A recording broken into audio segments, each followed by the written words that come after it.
Bismillahirrahmanirrahim. Assalamualaikum warahmatullahi wabarakatuh. Apa kabar anak-anak semuanya? Semoga semuanya dalam keadaan sehat dan selalu semangat untuk belajar. Seperti biasa, kita baca doa belajar. Bismillahirrahmanirrahim. Raditu billahi rabba wa bil islami dina wa bi muhammadin nabiyya wa rasula. Rabbi zidni ilma warzuqni fahma. Amin ya rabbal alamin. Anak-anakku, hari ini mari kita lanjutkan pelajaran kita tema 1, subtema 2, pembelajaran 5 sampai dengan pembelajaran 6. Mari kita mulai. Nah, anak-anak masih ingat kemarin ya, keragaman agama di Indonesia. Jadi di Indonesia juga ada beragam agama. Ada berapa yang diakui di Indonesia agamanya? Ada 6 ya, ada agama Islam, Kristen, Katolik, Hindu, Buddha, dan Konghucu. Yang pertama adalah agama Islam, agama kita. Kitab sucinya bernama Al-Quran. Tempat ibadahnya masjid. Hari besarnya ada Idul Fitri, Idul Adha, kemudian 1 Muharram yang akan kita peringati besok. Selanjutnya adalah agama Kristen. Kitab sucinya Alkitab, tempat ibadahnya gereja. Hari besarnya hari Natal, hari Paskah, dan sebagainya. Selanjutnya adalah agama Katolik. Kitab sucinya juga Alkitab, tempat ibadahnya juga gereja. Hampir sama dengan agama Kristen ya. Selanjutnya adalah agama Hindu. Agama Hindu kebanyakan yang memeluknya ada di Pulau Bali. Kitab sucinya bernama Weda. Tempat ibadahnya bernama Pura. Nah, ini dia gambarnya. Hari besar keagamaannya ada Hari Raya Nyepi, Hari Raya Saraswati, Pagar Wesi. Ini adalah agama Hindu. Selanjutnya ada agama Buddha. Kitab sucinya adalah Tripitaka. Tempat ibadahnya namanya Wihara. Hari besarnya ada Hari Raya Waisak, ada Hari Raya Asada, dan Hari Raya Katina. Nah, ini adalah agama Buddha.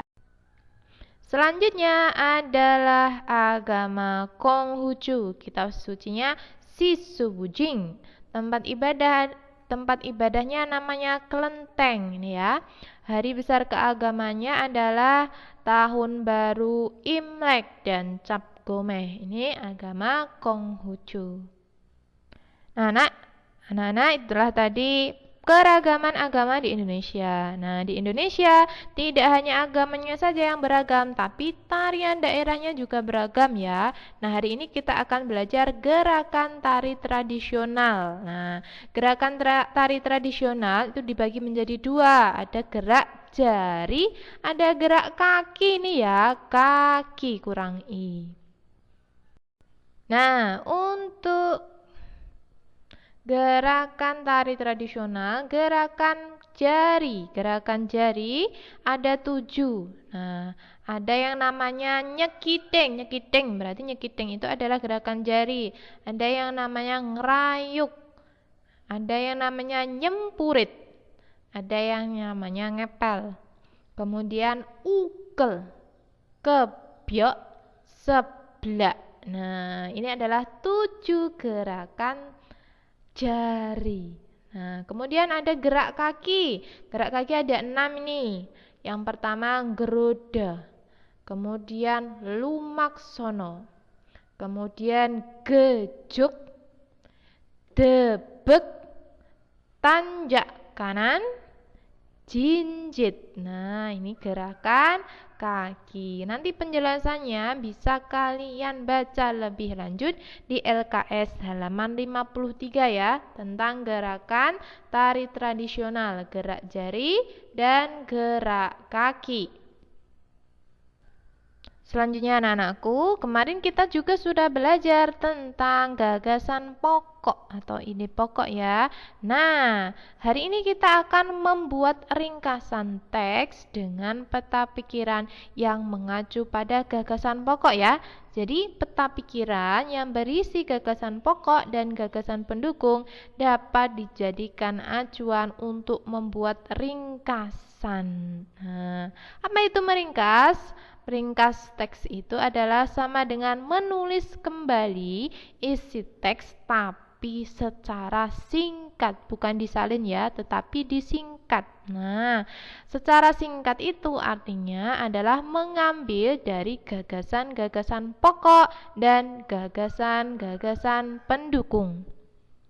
Nah, berikut adalah langkah-langkah membuat ringkasan teks. Ada beberapa langkah, mari kita baca satu persatu. Yang pertama adalah baca teks dengan seksama. Seksama itu dengan teliti ya, jangan dibaca asal-asalan, jangan dibaca terlalu cepat. Jadi, bacalah teks dengan seksama. Kemudian yang kedua, gunakan kalimat tanya apa, siapa, mengapa, bagaimana, di mana, dan kapan untuk mengetahui kejadian yang diceritakan dalam teks ini untuk memahami isi teksnya ya. Kemudian yang ketiga, catatlah hal-hal penting yang kamu temukan saat membaca teks. Jadi langsung dicatat ya. Jadi berarti sebelum kamu membaca teks, kamu juga harus menyiapkan buku dan peralatan tulis untuk mencatat hal-hal penting yang ditemukan saat membaca. Yang keempat, buatlah peta pikiran untuk mencatat gagasan pokok dan gagasan pendukung pada setiap paragraf. Nah, jadi gagasan pokoknya setiap paragraf juga harus ditandai. Nah, gagasan pendukungnya juga harus ditandai. Kemudian yang kelima, buatlah ringkasan berdasarkan peta pikiran menggunakan bahasamu sendiri. Setelah kalian membuat atau menandai ya gagasan pokok dan gagasan pendukung, kemudian gagasan pokok dan gagasan pendukung ini disusun menggunakan bahasamu sendiri ya. Yang keenam, dengan mengurutkan peristiwa. Jadi, menyusunnya juga harus urut. Urut sesuai peristiwanya. Yang ketujuh, gunakan kalimat yang ringkas. Hindarilah pengulangan kalimat. Jadi, gunakan kalimat yang ringkas ya, jangan diulang-ulang kalimatnya. Itulah langkah membuat ringkasan teks.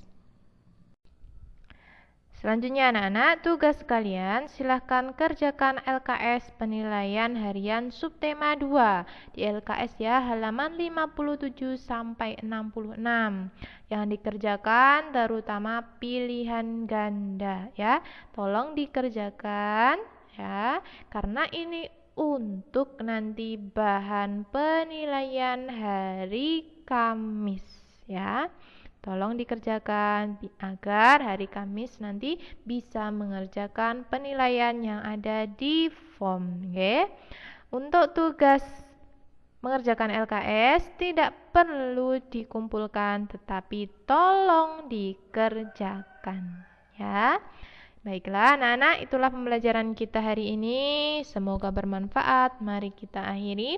Subhanakallahumma wa bihamdika asyhadu an la ilaha illa anta astaghfiruka wa atubu ilaik. Walhamdulillahi rabbil alamin. Wassalamualaikum warahmatullahi wabarakatuh.